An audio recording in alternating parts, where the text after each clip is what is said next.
നമസ്കാരം. ടോസ് നേടുന്നു, India bowling തിരഞ്ഞെടുക്കുന്നു. മണ്ടത്തരമാണോ ഈഡൻ ഗാർഡൻസിൽ ആ ഒരു തീരുമാനം എന്നത് വളരെ നിർണായകമായ ഒരു ചോദ്യമാണ്. പ്രത്യേകിച്ച് ഈഡൻ ഗാർഡൻസിൽ ഗ്രൗണ്ട് ചെറുതാണ്. രണ്ട് സൈഡിലും 64-65 മീറ്റർ മാത്രം ഗ്രൗണ്ട്, സ്ട്രൈറ്റ് ആയാലും 70 മീറ്റർ മാത്രം നീളമുള്ള ഗ്രൗണ്ടിൽ റൺസ് പോസ്റ്റ് ചെയ്യുക, വെസ്റ്റ് ഇൻഡീസിനെ പോലൊരു ട്രിമൻഡസ് ഹ്യൂമങ്കസ് ബാറ്റിംഗ് സൈഡിനെ തളയ്ക്കാൻ ഇന്ത്യക്ക് സാധിക്കുക എന്നതായിരുന്നു നമ്മൾ പ്രതീക്ഷിച്ചത്. പക്ഷേ സൂര്യയുടെയും ഗംഭീറും ഹാഡ് അതർ പ്ലാൻസ് എന്നത് വേണം പറയാൻ. ബൗളിംഗ് തിരഞ്ഞെടുക്കുന്നതോടുകൂടി വെസ്റ്റ് ഇൻഡീസിനെ തളയ്ക്കാൻ വേണ്ടിയിട്ടുള്ള ഇന്ത്യയുടെ ബൗളിംഗ് ലൈനപ്പ് ഉണ്ടോ എന്നതാണ് ചോദ്യം. ഒരുപക്ഷെ വെസ്റ്റ് ഇൻഡീസിൻ്റെ ബാറ്റിംഗ് ലൈനപ്പ് നമുക്ക് എടുക്കാം. ഒരു ചേഞ്ച് വെസ്റ്റ് ഇൻഡീസ് നടത്തുന്നത് പ്രധാനപ്പെട്ട ഒരു ചേഞ്ചാണ്. Akeal Hosein is back in the side. കഴിഞ്ഞ മത്സരത്തിൽ അക്കീൽ ഹുസൈനെ കളിപ്പിച്ചില്ല. അതിന് മുന്നത്തെ മത്സരത്തിൽ 4 വിക്കറ്റ് എടുത്തിരുന്നു. അപ്പോൾ ഉണ്ടായിരുന്ന ചേഞ്ച് എന്തിനാണെന്ന് മനസ്സിലായത്. പക്ഷേ അക്കീൽ ഹുസൈൻ വരുന്നു. ഈ സീരീസിൽ, ഈ ടൂർണമെൻറ്റിൽ ഒരു തരത്തിലും തിളങ്ങാത്ത അവരുടെ പ്രധാനപ്പെട്ട ഓപ്പണറായ ബ്രാൻഡൻ കിങ്ങിനെ അവർ വലിക്കുകയാണ്. ബ്രാൻഡൻ കിങ്ങിനെ വലിച്ചിട്ട് അക്കീൽ ഹുസൈനെ ടീമിലേക്ക് കൊണ്ടുവരുന്നു. സോ പ്രധാനപ്പെട്ട ചോദ്യം വെസ്റ്റ് ഇൻഡീസ് ഓപ്പണർ ആരാകുമെന്നുള്ളതാണ്. ഓക്കെ, മത്സരം തുടങ്ങാൻ കുറച്ച് സമയം മാത്രം ബാക്കിയുള്ളപ്പോൾ ഷായ് ഹോപ്പ് എന്തായാലും ഓപ്പൺ ചെയ്യും. പകരം ആര്? റോസ്റ്റൺ ചേസിന് ഉള്ള സാധ്യത കൂടുകയാണ്. കാരണം റോസ്റ്റൺ ചേസ് 5ലും 6ലും കളിക്കുമ്പോഴൊന്നും മികച്ച നമ്പേഴ്സ് ഇല്ല. സോ ബ്രാൻഡൻ കിങ്ങിന് പകരം റോസ്റ്റൺ ചേസിന് ഓപ്പണിംഗ് ആയിട്ട് കൊണ്ടുവന്ന് പവർ പ്ലേസ് മുതലാക്കുക എന്നത് തന്നെയായിരിക്കും ഉദ്ദേശിക്കുന്നത്. അക്കീൽ ഹുസൈൻ എന്തിനാണ് വരുന്നത്? അക്കീൽ ഹുസൈൻ വരുന്നത് ഒരാളെ പ്രധാനമായിട്ടും ടാർഗറ്റ് ചെയ്യുകയാണ്. അത് നമ്മുടെ മല്ലു പയ്യൻ സഞ്ജു സാംസൺ വേണ്ടിയിട്ടാണ്. അപ്പോൾ അക്കീൽ ഹുസൈൻ എന്ന left arm off spinner, Sanju Samson എന്ന റൈറ്റ് ഹാൻഡഡ് ബാറ്ററിനെ തളയ്ക്കുക എന്നൊരു ലക്ഷ്യത്തോടു കൂടി അക്കീലിനെ കളിപ്പിക്കുമ്പോഴേക്കും അക്കീൽ സ്വാഭാവികമായിട്ടും വെസ്റ്റ് ഇൻഡീസിന് വേണ്ടി ഈ ടൂർണമെൻറ്റിൽ അതിഗംഭീരമായി കളിച്ചുകൊണ്ടിരിക്കുന്ന ഒരു പ്ലെയറാണ്.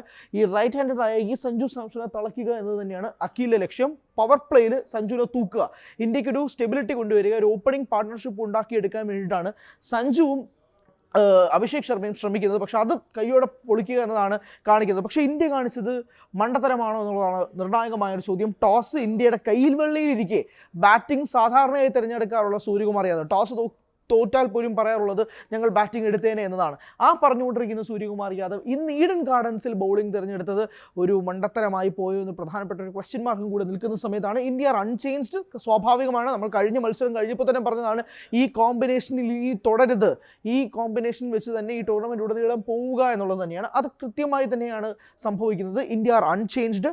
Rinku Singh yes tough luck, പക്ഷേ എന്നാൽ പോലും റിങ്കുവിനെ കൊണ്ടുവരാനുള്ള ശ്രമങ്ങളൊന്നും തന്നെ നടത്തുന്നില്ല. എന്നാൽ പോലും ഒരു എന്താ പറയുക, ഒരു ക്ലീൻ ബാലൻസ്ഡ് സൈഡ് എന്ന് കഴിഞ്ഞ സിംബാബ്വെ മത്സരത്തിൽ നിന്നും തെളിയിച്ചതും കൂടിയാണ്. മിസ്റ്ററി സ്പിന്നേഴ്സ്, വെസ്റ്റ് ഇൻഡീസിൻ്റെ പടുകൂറ്റൻ ബാറ്റിംഗ് ഓർഡറിനെ തളയ്ക്കാനുള്ള പ്രധാനപ്പെട്ടതായിട്ടും ഞാൻ കണക്കാക്കുന്നത് സ്പിന്നിങ് ലൈനപ്പാണ്. വരുൺ ചക്രവർത്തി എന്ന മിസ്റ്ററി സ്പിന്നർ പ്ലേ ചെയ്യാൻ പോകുന്ന റോള് എന്തായിരിക്കും? ഓപ്പണിങ്ങിൽ, പ്രത്യേകിച്ച് ബൗളിങ്ങിൽ പർഷദീപിനെയും ബുംറയും കൊണ്ടുവരിക എന്നതായിരിക്കാം ലക്ഷ്യം. ഒരു പക്ഷേ വലിയ ബ്രഹ്മണ്ടൻ ടീമാണ് ഇരിക്കുന്നത്. ഹെഡ്മയർ, റൂദർഫോർഡ്, ജേസൺ ഹോൾഡർ, അങ്ങനെ പറയാൻ തുടങ്ങുകയാണെങ്കിൽ ഒരു വലിയ ലൈനപ്പ് നിൽക്കുന്നുണ്ട് വെസ്റ്റ് ഇൻഡീസ് ബാറ്റിംഗ് ലൈനപ്പ്. ഒരുപക്ഷെ 220 അത് തന്നെയായിരിക്കും വെസ്റ്റ് ഇൻഡീസ് ലക്ഷ്യം വെക്കുന്നത്. ഒരു വലിയ സ്കോർ പടുത്തുയർത്തുക എന്നുള്ള വെസ്റ്റ് ഇൻഡീസിൻ്റെ score card, and they are capable of it. പറയാതിരിക്കാൻ കഴിയില്ല. വെസ്റ്റ് ഇൻഡീസ് പോലൊരു ടീമിന് അവർക്ക് കൊണ്ടുവരിക എന്ന് പറയുന്നത് വളരെ നിസ്സാരപ്പെട്ട കാര്യമൊന്നുമില്ല. അവർക്ക് ബൗളിങ്ങിനാണ് അവർക്ക് ചെറുതായിട്ടൊന്ന് പാഴപ്പഴുക വരുന്നത്. ഷമാർ ജോസഫിനെയും മോട്ടിയും ഒക്കെ എങ്ങനെ മാത്രമേ ഉപയോഗപ്പെടുത്താൻ പറ്റും എന്നൊരു ചോദ്യം കൂടിയുണ്ട്. ബട്ട് ഇന്ത്യയുടെ മണ്ടത്തരമാണോ എന്നുള്ളതാണ് ഏറ്റവും പ്രധാനപ്പെട്ട ക്വസ്റ്റ്യൻ മാർക്ക്. അതറിയേണ്ടതും അനിവാര്യമാണ്. കൂടുതൽ വാർത്തകൾക്ക് news 18 Keralam YouTube channel subscribe ചെയ്യുക.